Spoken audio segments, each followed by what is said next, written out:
Então, que nessa parte de curtos-circuitos, a gente vai ter variações extremas da corrente do sistema elétrico. Se não forem limitadas em módulo e tempo, danificam os componentes elétricos pelos quais são conduzidos, né? Deve atuar entre 50 a 1000 milissegundos, dependendo do caso, tá? Então, são velozes. Equipamentos de manobra devem ter capacidade de interrupção adequada e capacidade de fechamento em curto-circuito. Fusíveis são os mais utilizados em baixa e média tensão, tá? Mais na parte de distribuição, enquanto os relés são mais empregados para sistemas de potencial, que aí entra as linhas de transmissão, subestação, as usinas geradoras. A gente tem a proteção de sobretensão, que é basicamente as sobretensões do sistema elétrico de potência, nunca deve superar 110% da tensão nominal de operação, tá? E isso pode ter diferentes origens. Pode ser uma descarga atmosférica, um chaveamento, um curto-circuito, curto-circuito monopolares. A gente tem com relação à descarga atmosférica. Pode envolver uma ou mais fases, tá? No caso da descarga. Pode gerar sobretensões de forma direta ou indireta.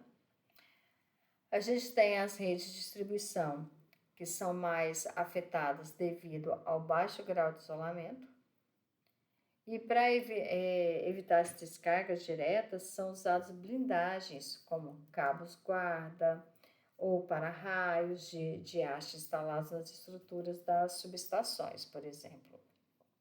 E nas cidades, edificações e outras estruturas também auxiliam nessa blindagem. Mas isso não impede, tá, a indução. Então, a gente tem aqui, ó, nas torres de transmissão, a gente tem as linhas aqui, os cabos de para-raio, tá, que são esses mais altos aqui. Aí, dependendo numa área, num prédio, por exemplo, né, na área predial, a gente tem esses para-raios. E aqui também a gente tem para-raios para evitar, proteger, né, contra essas descargas atmosféricas diretas.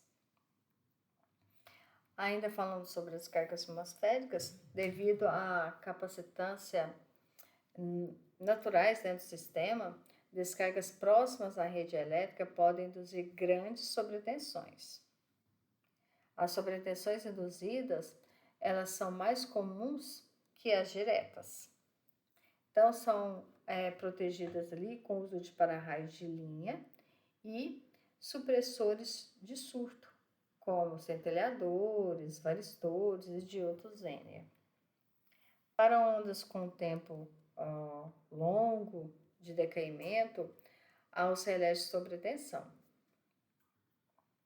E a gente tem a questão do chaveamento, que decorre na maioria das vezes pela rejeição de grande bloco de carga e desligamento intempestivo, né, das linhas de transmissão. Também pode ser oriundo de chaveamento de banco de capacitores, ressonâncias, energização de trafos, de linhas de transmissão e etc. Então, abrir e fechar ali é o chaveamento. Então, isso pode acontecer na hora de você fechar uma linha ou de você fazer o chaveamento ali do banco de capacitores, você pode ter esse problema também. A proteção deve desconectar as fontes de geração de banco de capacitores mais próximos da ocorrência, tá? E vai ocorrer também os ajustes seletivos dos relés. E a gente tem a proteção de subtensão, né? Então, não posso ter uma tensão maior, mas também não devo ter uma tensão menor. Então, tem como função proteger máquinas elétricas, retirada de grandes geradores por perda de estabilidade. Relés são aplicados para atuarem com uma tensão de 0,8 em cima da tensão nominal, tá? Por período de aproximadamente 2 segundos. A gente tem a proteção de frequência, que aí entra para evitar que parte de grandes blocos de carga altere ali a rotação das máquinas, né? Então, a gente vai ter uma frequência de rotação e essa variação não deve ocorrer. Alteração na velocidade das máquinas pode ocasionar aquecimento e também vibrações. E até mais ou menos 2 Hz, a proteção não deve atuar num período inferior a 2 segundos. Tá? Então, há um tempinho ali para tentar que ocorra esse ajuste, não ocorreu, aí atua. E a proteção de frequência opera para uma faixa entre 25 e 70 Hz. A gente tem a proteção de sobreexcitação, que aí entre os níveis de indução, que no caso muito elevados, causam saturação do núcleo de ferro do gerador e também dos transformadores. Ocorre a questão da elevação das correntes, parasitas e temperatura. E normalmente é indicado para sistemas ilhados e de baixo nível de curto-circuito. Ok? Então, a gente tem todas essas proteções dentro do nosso sistema elétrico, tá? Então, quais são os requisitos básicos, né, para que esse sistema de proteção esteja sempre atuando?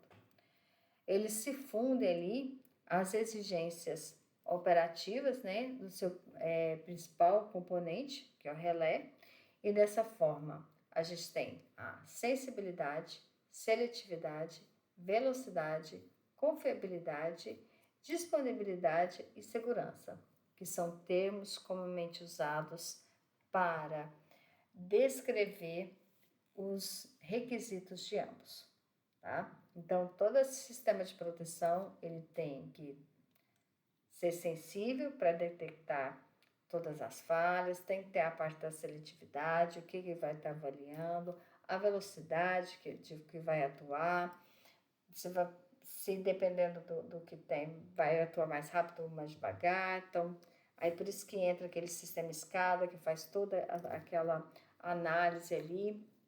Ele tem que ser confiável, tem que estar disponível e tem que ser seguro, ok? E a gente vai falar mais sobre isso na próxima aula, beleza?